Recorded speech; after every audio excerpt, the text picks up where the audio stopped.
on the antecedent of the new CJN? Nnamdi Kanu must be released. But what is holding Nnamdi Kanu is because of the roles played by the Arab Yorubas. The reason why I'm using the word Arab Yoruba is that historically, the conquest by Osman Dan Fodio Fulanis of 18-something at least affected Yoruba land. Yoruba is still under the tutelage of Fulani. In Yoruba land, the only southern state in Nigeria that has Yoruba, large number of Muslims are the Yorubas.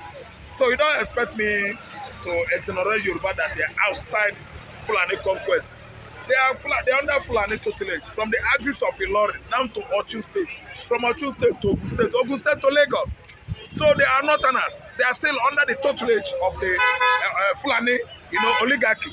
So when they have extended the tentacle of Islamization of 18th century to southwestern Nigeria, you don't expect southwestern Nigeria not to be an errand boy to Fulani conquest. That's the Hausas in the north.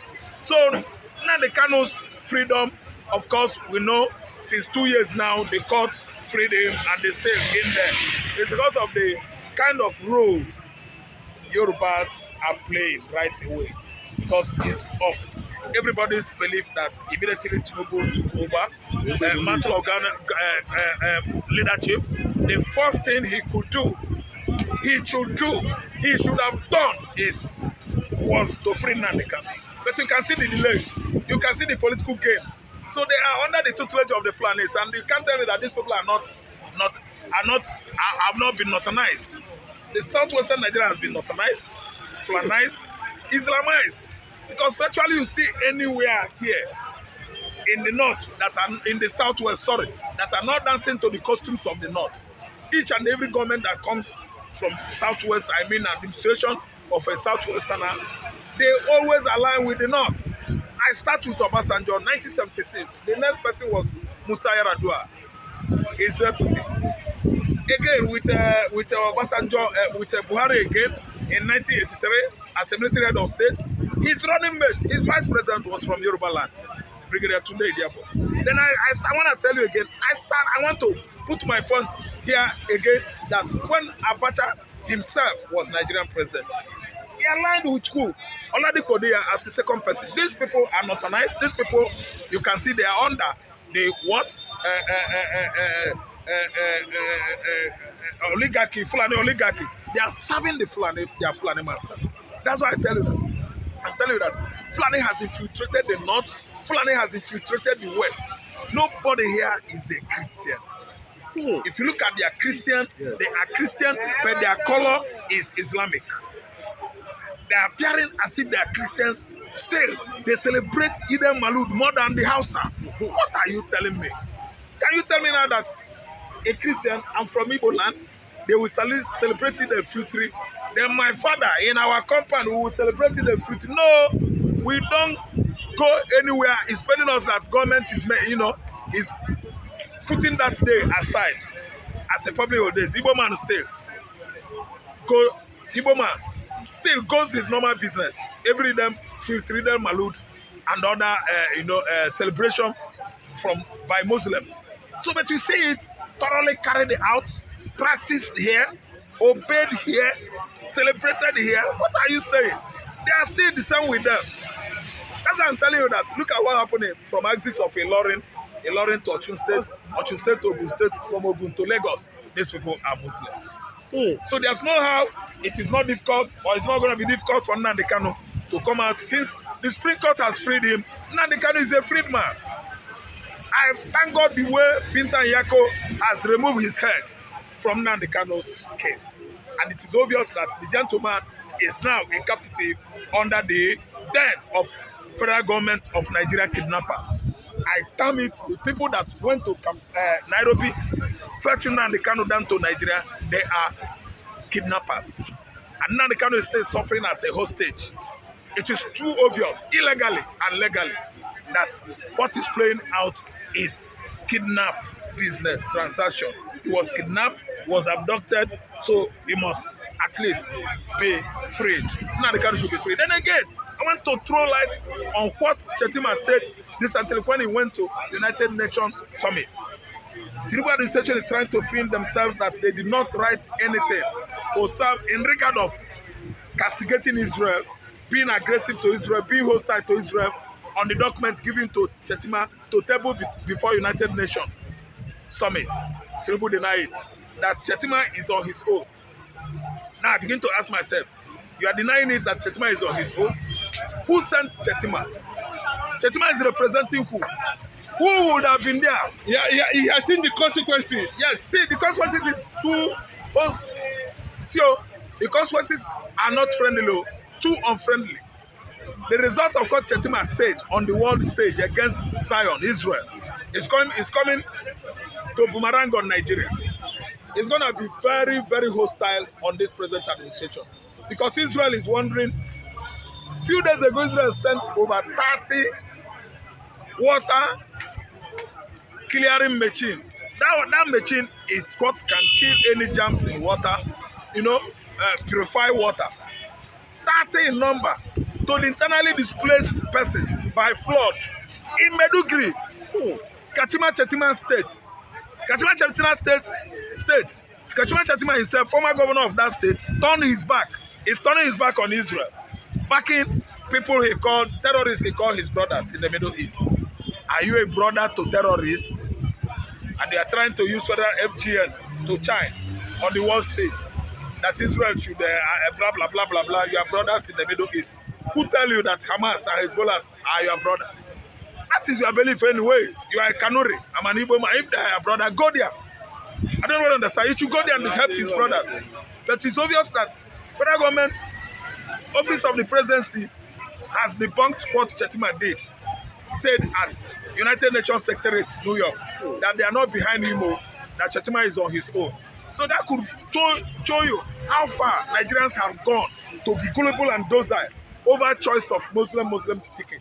Because that choice of Muslim ticket has given Chetima the impetus to come out on the world stage to defend Islamic extremism. The ideology that is trying to destroy Zion currently, even against the will of Saudi Arabia, the holy land of Islam, of Muslims. They debunk it that they are not in support of Hezbollah, Hamas, and even what Iran is doing in Israel.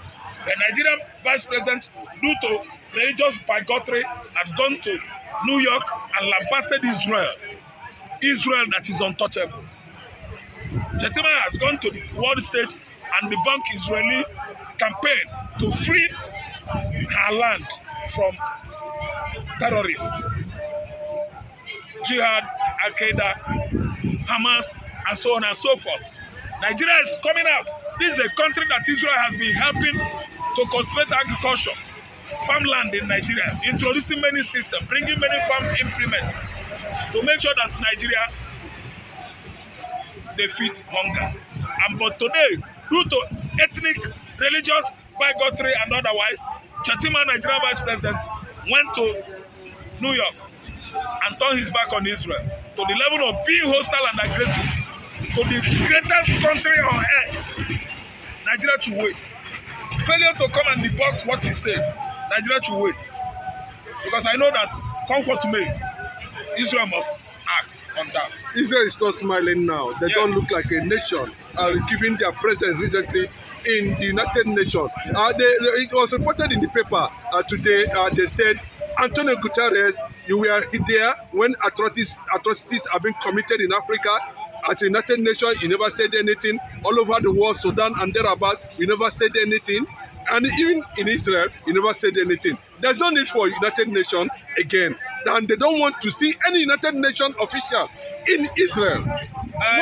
Does that the United Nations also with their charter failed Nnamdi Kanu and also are trying to look at that direction? Since inception of office, I mean, Guterres, the former Portuguese Prime Minister, United Nations has become so dull, stagnated, and dumb over African issue. Let me just take it one by one. See what happened last year in Sudan, where the Islamic soldiers, militias, were beating Christians with not beating, killing them, demising Christians in the area of Sudan, beating to death over 3,000 Christians in Sudan on camera. The whole world was watching. United Nations could not do anything till date. Those people, they died and buried alive. I listen to me. They beat them and beat them. Everybody watch it on net. Everyone watch it on Al Jazeera.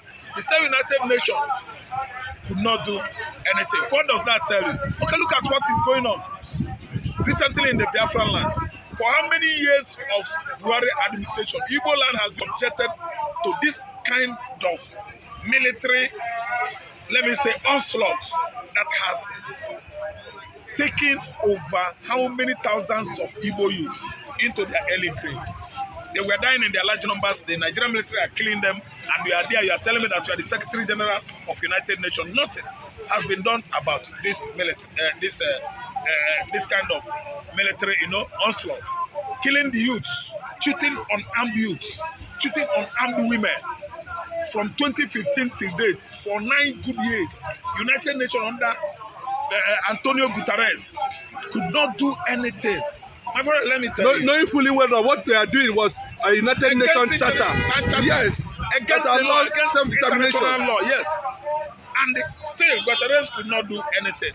See, let me tell you, Israel matter is what is trying to exhume the international chain of what, based on what United Nations is doing. It is an international chain. He has assumed that ghost of international chain on the side of United Nations. The United Nations have not come out to apologize to Israel over what Hamas did on 7th October last year. What they are doing is aligning with Palestinian, Hezbollah, and Egypt and the rest of the Arab world, castigating Israel, saying that what Israel is doing is nothing compared to genocide, accusing Netanyahu of committing genocide, even threatening to arrest him. He went to the meeting by himself. They should have arrested him if they have the way to do so. They could not until he delivered his speech. He stayed too outright that Netanyahu is going to retaliate what Iran did recently in Israel. There's nothing United Nations can do.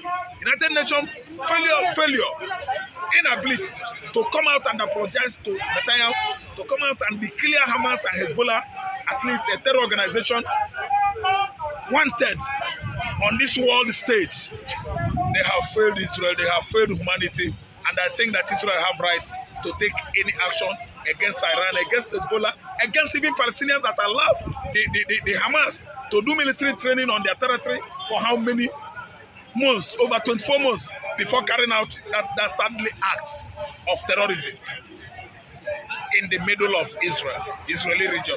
See, listen and listen good. Antonio Guterres is now banned from traveling to Israel. If he does, he will pay the ultimate price, because he's not living up to expectation. I don't know when the Portuguese began to be part of Islamized country of the world. I don't know. The reason why he's playing that game, I don't know, maybe because the permanent secretary to Antonio Guterres is still remaining there. She is Aisha Mohammed. She is from Nigeria. He's a Fulani man, very tall. Maybe because of her, he's a permanent secretary. I don't know why the man keep more over-sensitive issue around the world, especially Africa, especially Biafra issue, especially Nnamdi Kanu issue. Guterres is not looking to that side. I don't know the kind of war politics that has blinded the former Portuguese Prime Minister, the current Secretary General of the United Nations, from at least living up to his functionalities. He has come short of his functionalities, and the best thing as I'm talking now, I'm advocating that he should be removed. Another person is needed to be elected into that position. Antonio Guterres is so mum, so blind, so deaf, insensitive and irresponsible. He's not supposed to be in that position. I'm telling you, if Israel comes out to treat his whatever, let me not use dirty word here, fuck up, I think Israel is right. Thank you, Mr. Ralph. On the last note, how do you want to see this present position in Imo State, finally? The ID camp set in Imo State is an eyesore, and I've already earlier made that point that Igbo land is a dot. A dot in a circle could not be shared by anybody. You say that we are dots in a circle. Why are you bringing internally displaced persons camp in the same dot?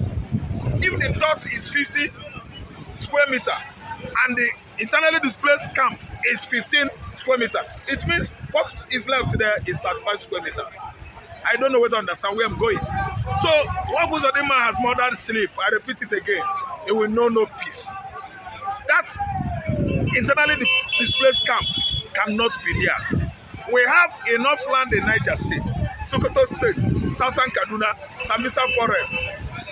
Oga, only Southern Kaduna is bigger than the whole 5 states of the southeast.